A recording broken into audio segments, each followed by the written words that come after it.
Bonjour à toutes et à tous, très heureux de vous retrouver de nouveau autour de ce message de la parole de Dieu pour aujourd'hui, avec, je voudrais de tout mon cœur, un encouragement. Je vais vous parler aujourd'hui pratiquement de 4 éléments, enfin 3, les prophéties de la parole de Dieu, et puis on va faire avec ce sujet, ce thème va nous entraîner à partager un petit peu par rapport à la prédestination. Je voudrais que ces thèmes qui peuvent parfois être un peu aussi sujets à discussion, mais aient pour résultat, pour chacun d'entre nous, de pouvoir nous encourager dans la confiance que nous avons dans la parole de Dieu et dans la confiance que nous avons en Dieu, qui sait tout, qui connaît tout, qui voit tout, à qui rien n'échappe. Et pour nous, c'est une grande question de confiance et d'encouragement, de savoir qu'ainsi, il peut veiller sur nous de manière complète, même si parfois il peut arriver des événements compliqués, difficiles dans la vie. Il n'échappe pas au contrôle de Dieu, même si certains éléments, il aurait préféré que cela n'arrive pas. Mais ça, c'est un autre sujet, mais qui peut être un peu inclus aussi, ce sujet, le fait que Dieu nous laisse libres, responsables, autonomes dans nos actes et dans nos paroles à tous. Et donc, c'est bien sûr un vaste sujet. On parlera aussi de la même manière des éléments qui constituent les moments, les temps particuliers des événements de la fin ou autres, parce que ça fait partie intégrante des prophéties. Alors, dans ces paroles que nous allons lire ensemble, je voudrais faire avec vous deux ou trois lectures, et puis je vous citerai des versets de l'Écriture. Si vous prenez des notes, prenez-en, comme ça vous rappellerez des versets, et vous pourrez y retourner. Dans 2 Pierre chapitre 1er et verset 20, Pierre dit « Avant tout, sachez qu'aucune prophétie de l'Écriture ne peut être l'objet d'interprétation particulière, car ce n'est nullement par une volonté humaine qu'une prophétie n'a jamais été présentée, mais c'est poussé par le Saint-Esprit que des hommes ont parlé de la part de Dieu. Amen. » Alors, les 2 autres versets que je vais suivre vont dans les 2 directions prophétiques que je voudrais partager avec vous. La première lecture que nous faisons, donc, c'est Hébreux 10, 7. C'est ce premier texte sur lequel je vais m'appuyer pour vous parler des prophéties de la Bible que j'appelle les prophéties circonstancielles. Et puis nous verrons qu'il y a un deuxième type de prophéties dans la parole de Dieu, qui sont les prophéties intentionnelles.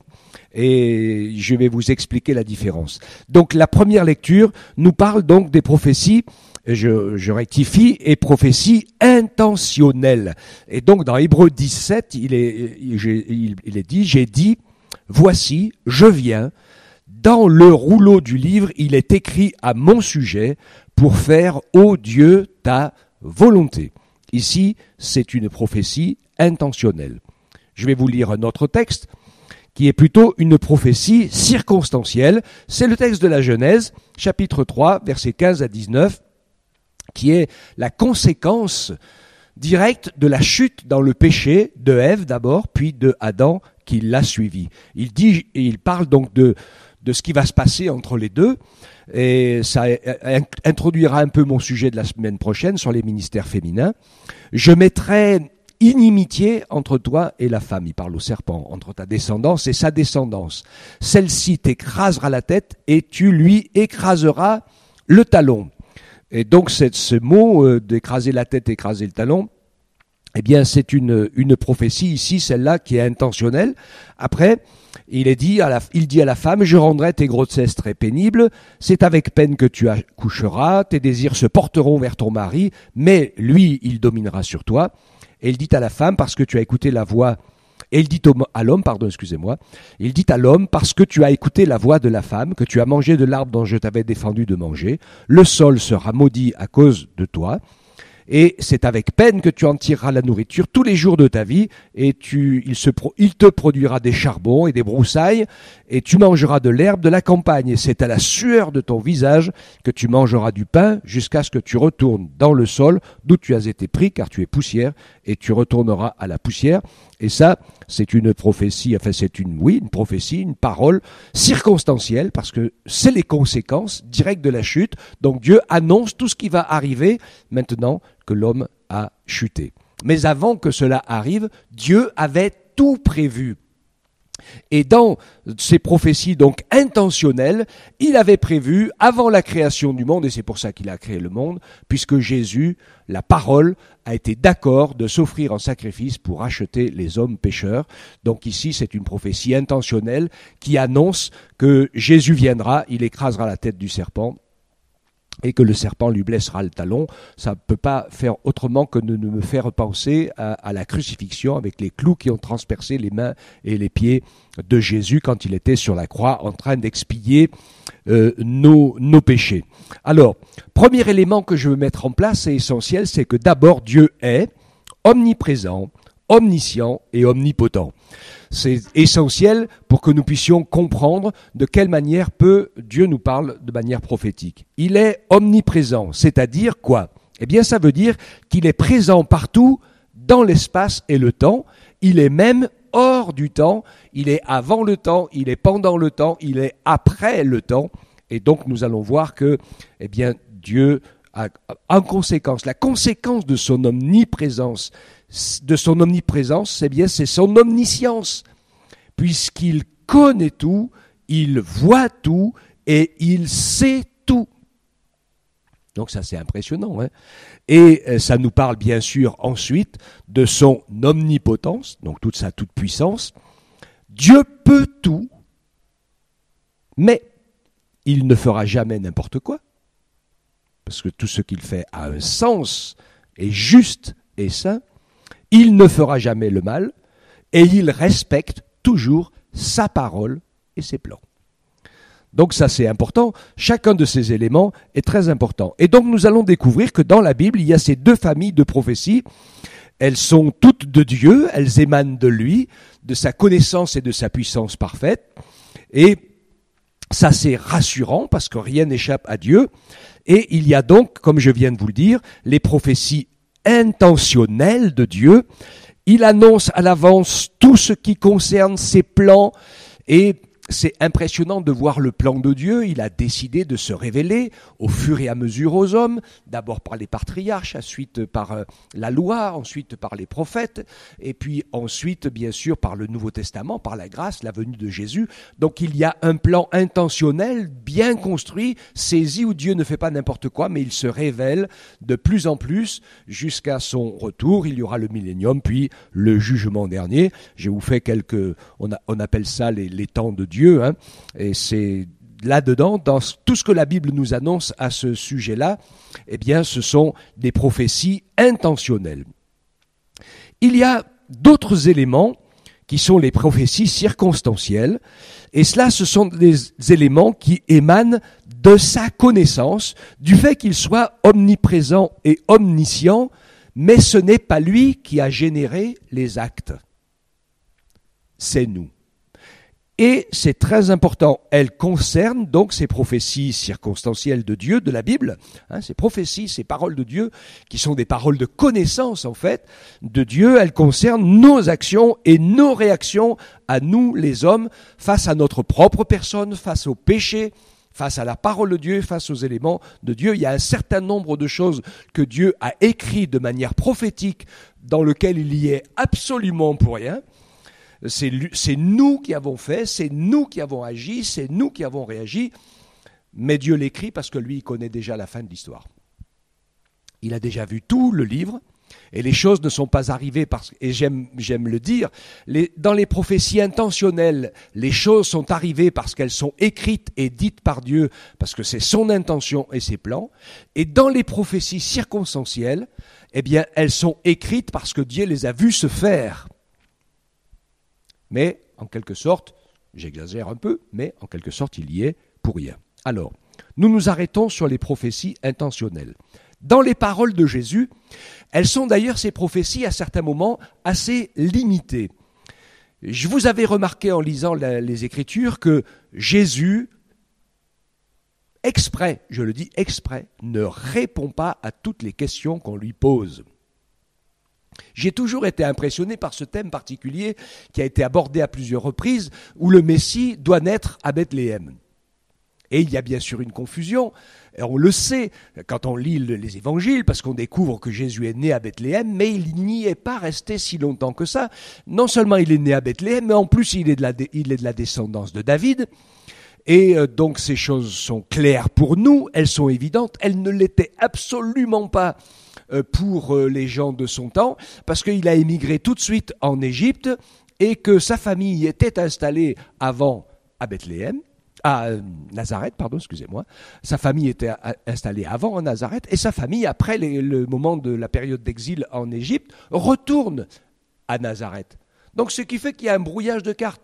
Et comme personne n'a posé trop de questions précises, ou n'a pas trop fait de recherches pour savoir où Jésus était né de manière précise, ce qui les aurait amenés à une autre forme de recherche, de savoir qui étaient ses ascendants et ses descendants, ils se seraient aperçus qu'ils étaient de David, et donc ça aurait été difficile de ne pas reconnaître en Jésus le Messie, mais Jésus a volontairement caché et non expliqué beaucoup d'éléments prophétiques, de faits réels le concernant.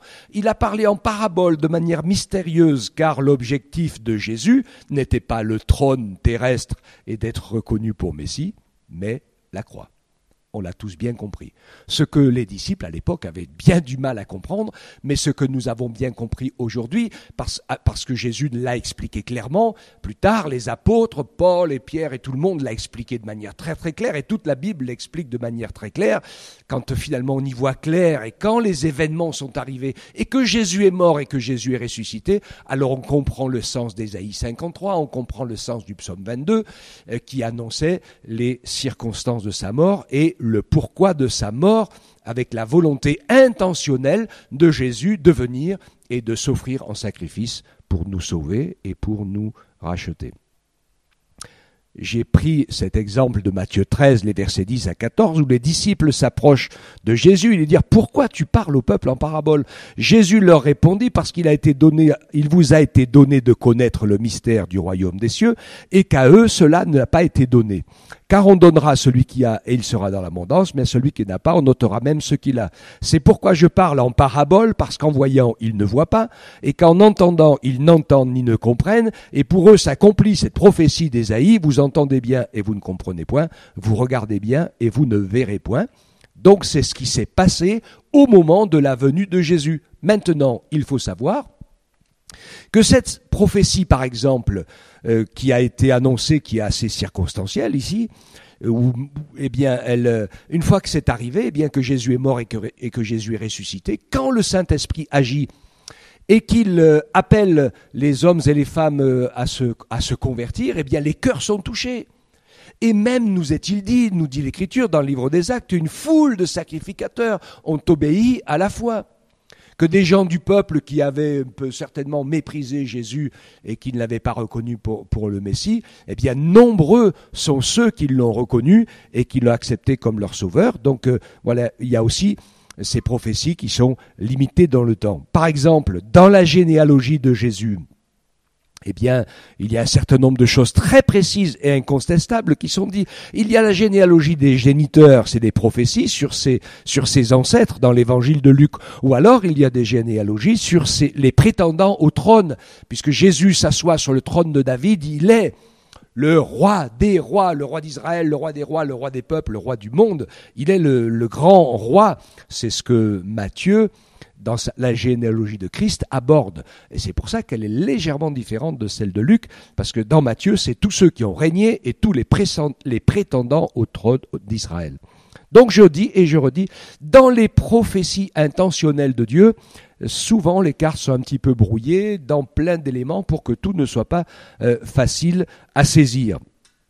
Et donc c'est important pour nous de comprendre que chaque fois que Dieu dit quelque chose dans sa volonté et dans ses intentions, eh bien cela s'accomplit parfaitement. Vous avez été édifiés, nous dit l'Écriture, sur le fondement des apôtres et des prophètes, et Jésus-Christ lui-même étant la pierre de l'angle. Et donc ça c'est quelque chose d'extraordinaire. Ensuite, vous avez donc ce que j'appelle moi les prophéties circonstancielles. Et il y a, par exemple, dans le psaume 22, où il y a tous les détails de la crucifixion de Jésus. Vous avez le partage de ses vêtements, de sa tunique tirée au sort. C'était pas obligé que ça arrive comme ça, mais c'est comme ça que c'est arrivé. Et Dieu le sait, il le savait. Il savait que quand les Romains inventeraient cette torture affreuse de la croix, et qui serait l'occasion, le sujet de la mort de Jésus, eh bien, il prendrait cette habitude de prendre les biens qui sont sur les crucifiés et de leur prendre aussi leurs habits et de se les partager entre eux. Mais il y avait ce détail circonstanciel, c'est qu'un jour, quelqu'un a offert à Jésus une tunique sans couture qui était d'une grande valeur, et celle-là, eh bien, elle a été tirée au sort. Et c'est pas parce que... Alors, je veux dire cela parce que c'est important, et je vais arriver à Judas dans quelques instants. Je vais vous dire un élément. Dans les prophéties circonstancielles, les événements ne sont pas arrivés parce qu'ils étaient écrits dans la Bible, mais les événements sont écrits dans la Bible parce que c'est ce qui arrivera, ou ce qui est arrivé. Comprenez la différence ? C'est très important cette différence, parce qu'il y a des choses dans les prophéties intentionnelles, elles arrivent parce que Dieu les a décidées, il les a dites, il les a prophétisées et elles arrivent. Et dans les prophéties circonstancielles, eh bien, c'est simplement que Dieu a la parfaite connaissance de tous les temps et il a vu, il sait, il connaît que c'est déjà arrivé, que c'est comme ça que ça va arriver et donc il peut l'écrire, ce qui est exactement le cas de la trahison de Judas. Sinon, c'est une véritable catastrophe. On ne pourrait jamais plus dire que Dieu est juste, équitable et que chacun a sa chance d'être sauvé si Judas s'est retrouvé la victime, je le fais exprès, d'un plan terrible que Dieu aurait monté en décidant et en prophétisant eh bien, que Judas le livrerait et qu'il serait ainsi le traître et que ça finirait très très mal pour lui. Alors, ça voudrait dire qu'il était déjà, comme le diraient les gens de la prédestination, parce que je vais en parler dans quelques instants, que c'était écrit comme ça et que c'est arrivé parce que Dieu l'avait décidé. Est-ce que Dieu a décidé que Judas devrait faire ça ? Je ne le crois absolument pas. Je crois que Judas a fait cela, il l'avait pensé, il aimait l'argent, et c'est ça qu'il a fait. Et c'est pour ça que comme Dieu l'a vu faire, bien avant qu'il le fasse, puisqu'il connaît le tout et qu'il est hors du temps, il est avant le temps et il connaît l'avenir dans les moindres détails, que ces choses ont été écrites de manière prophétique avant qu'elles arrivent. Peut-être que Judas, pourquoi pas, aurait pu, comme Pierre, se repentir. Pierre l'a bien renié 3 fois devant tout le monde, mais Pierre, il n'a jamais lâché prise dans l'amour de Jésus. Il a toujours cru que Jésus l'aimait, même s'il s'est cru indigne de le servir après, et qu'il a dit, bon, ben, puisque c'est comme ça, je retourne à la pêche et j'arrête de servir Dieu. Ça nous amène directement au thème, bien sûr, de la prédestination. Je ne crois pas qu'il y ait, par rapport au salut des gens qui sont prédestinés au salut et qu'il y ait des gens qui soient prédestinés à la perdition. Ça ne correspond pas à la mentalité de Dieu, à l'amour de Dieu, au choix pour tous, parce que l'Écriture nous dit que Dieu veut que tous les hommes se repentent et il veut que tous les hommes soient sauvés. Maintenant, moi, je crois que ne seront sauvés que les hommes qui le veulent. Et ceux qui ne le veulent pas, eh bien, ne le seront pas. Je dis et je répète, non, nos actes ne sont pas obligés. Nous ne faisons pas les choses parce qu'elles sont écrites. Nos actes sont connus. Et ils sont écrits dans les Écritures parce que Dieu connaît les actes que nous allons faire. Et donc, c'est essentiel. On le voit, à certains moments, Dieu savait ce que Caïn allait faire. Il le savait et donc il lui a parlé, il lui a donné une chance de ne pas le faire en disant attention, le péché est tapis à ta porte, résiste-lui, ne le fais pas, ne te laisse pas emporter. Bon, mais Dieu savait déjà que malgré l'avertissement, l'encouragement, la parole pour le reprendre, il ne l'écouterait pas. Mais il lui a donné sa chance, comme tout le monde. Qu'est-ce qui se passe à la prédestination ? Relisez bien Éphésiens chapitre 1er et verset 5, et vous allez comprendre ce que la parole de Dieu dit. Il dit qu'il nous a prédestinés par Jésus-Christ à être adoptés selon le dessein bienveillant de sa volonté. Éphésiens 1:11 dit « En lui, nous avons aussi été mis à part, prédestinés selon le plan de celui qui opère tout, selon la décision de sa volonté. » la prédestination, ici, dans la Bible, vise clairement l'œuvre salvatrice de Jésus-Christ. C'est Jésus-Christ qui est prédestiné et qui a dit oui dans le plan de Dieu pour donner et offrir sa vie comme sauveur. Il est prédestiné avant tous les siècles. Dans le rouleau du livre, il était écrit. Et Jésus, à ce moment-là, a dit oui, je suis d'accord pour y aller. Et c'est ce qui est prédestiné, c'est que par le don de lui-même, décidé déjà par avance, eh bien c'est Jésus qui a rendu possible notre salut. Et c'est pour ça que nous sommes prédestinés au salut en Christ, à cause de Christ, et que nous pouvons être sauvés à cause de Christ, et que nous pouvons être adoptés à cause de Christ, et que nous pouvons être pardonnés à cause de Christ. C'est Christ qui est prédestiné. Donc la parole de Jésus, et surtout les paraboles de Jésus, montrent qu'il est possible, c'est pour ça que je parle de la prédestination, il nous montre qu'il est possible de ne pas aller jusqu'au bout, puisque Jésus dans Matthieu 24, 13 dit « Celui qui persévérera jusqu'à la fin sera sauvé ». Le plan de Dieu dans la vie d'un homme est un plan extraordinaire. Si nous sommes infidèles, lui demeure fidèle car il ne peut se renier lui-même. C'est ce que dit Paul à Timothée, 2 Timothée 2,13. Ainsi, je crois que le plan de Dieu pour nos vies, c'est comme un GPS dans une voiture. Vous avez déjà mis votre GPS dans votre voiture. Si vous ratez la route, qu'est-ce qui se passe ? Le GPS, il recalcule un autre itinéraire.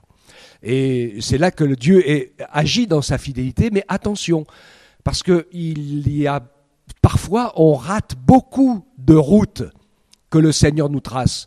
Et je suis désolé, on ne reviendra pas en arrière. Si vous aviez sur votre route, vous vouliez aller visiter un beau barrage en allant vous rendre chez votre grand-mère, eh bien, si vous avez raté la route du barrage, le GPS, il va continuer à vous amener sur la route jusque chez la grand-mère et le barrage, c'est fini.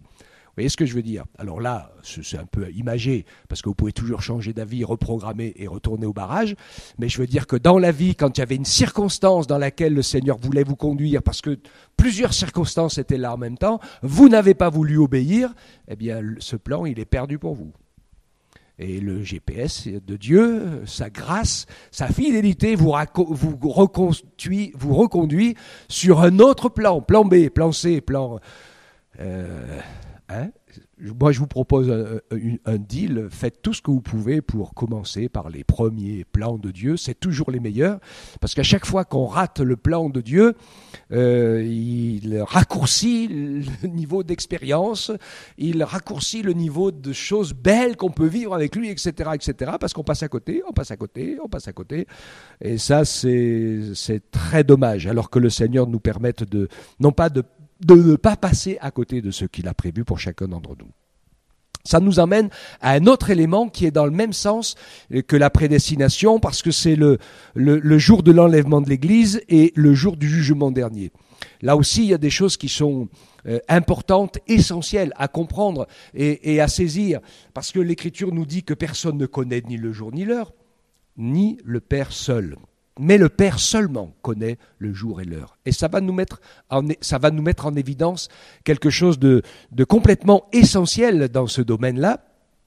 C'est que la période est certaine, parce que ça c'est une prophétie intentionnelle.